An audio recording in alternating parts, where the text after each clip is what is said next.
So today, President Trump will host the president of El Salvador at the White House. The two are expected to discuss Trump's push to deport criminal migrants like the ones the administration already sent to the mega prison in El Salvador.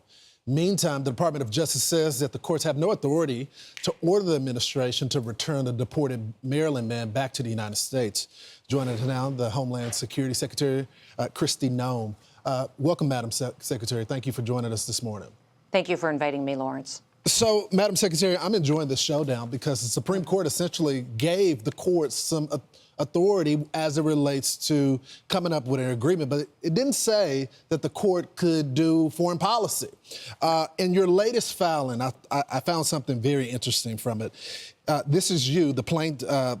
This is your court filing. It says the plaintiff invite the court to exceed its own authority in the precise sort of way the Supreme Court cautioned them again. This court should decline that invitation. So it's saying if you keep getting out of line, then we'll just let the Supreme Court deal with you. Is that y'all's position? Yes, I think that what the Supreme Court said here in this decision was a very clear message to other judges across this country, is that stop acting like you have the authority to dictate foreign policy and national security decisions that the president is making to protect its citizens. So this was just one of those examples of an individual that, was an MS-13 gang member, had multiple charges and encounters with the individuals here. Trafficking in his background, was found with other MS-13 gang members, very dangerous person.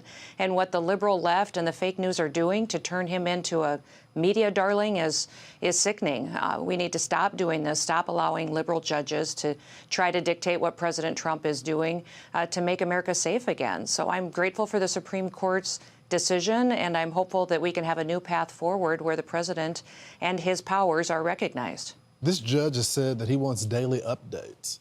Yeah. I mean, shouldn't we be focused on the updates of the American people on the day-to-day that are being victimized by these criminal aliens?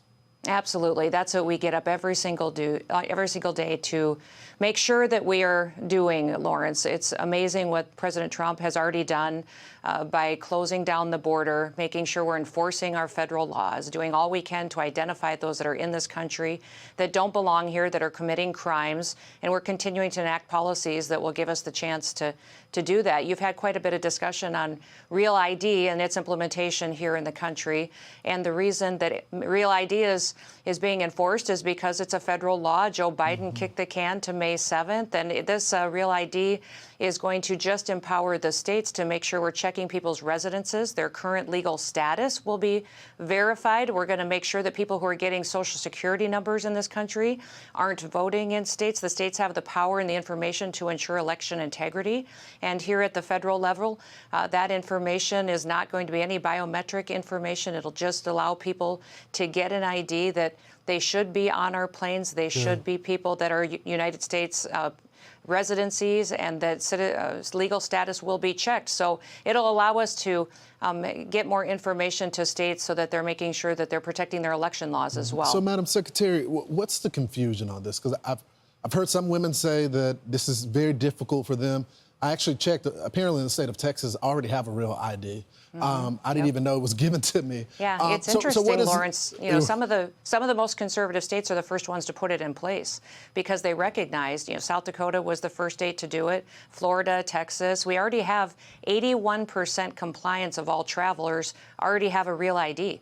And already use it. So that's why TSA is working so hard to educate people ahead of the deadline to get that other small percentage educated so that it can be operated and put into place smoothly to ensure that people who are on traveling in our country, that we know who they are, that they live here, that we know what their legal status is, and that we can make sure we share that information and states have that information. We want the states to be compliant in this, which is a database that they have access to that the federal government doesn't use for any purposes. So, Madam Secretary, Antonio Gracias, who works under Elon Musk, is reportedly going to lead this specialized DOGE immigration task force to help you develop some infrastructure within your department. What can you tell us about that?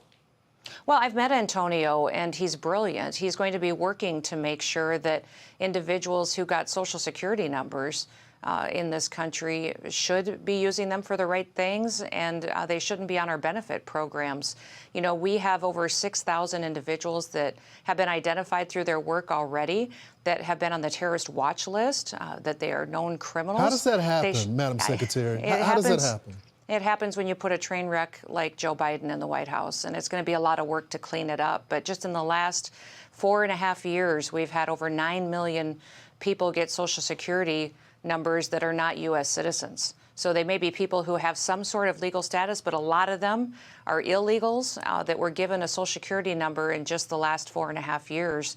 That we're going to have to figure out if they should be here, if they are here legally under a program, and if they are here illegally, then they certainly shouldn't be using that Social Security number to be on our programs, and they should be removed or given the opportunity to go home on their own. That's the one thing President Trump would like, is everybody to be given the opportunity to go home if they would wish to. And real quickly, I only got about 30 seconds, Madam Secretary. This meeting between the El Salvadorian president and President Donald Trump, does that indicate that the flights will continue, that the deportation, that you guys aren't going to allow the courts to stop you? Well, I think the conversation is going to be extremely beneficial. El Salvador's been a fantastic partner, and when I was in El Salvador visiting with President Bukele, we talked about the fact that he would accept more flights, would accept more individuals into CCOT. So I'm looking forward to that partnership continuing. Secretary Kristi Noem, thank you so much for joining the program. Yes, thank you, Lawrence. Appreciate you.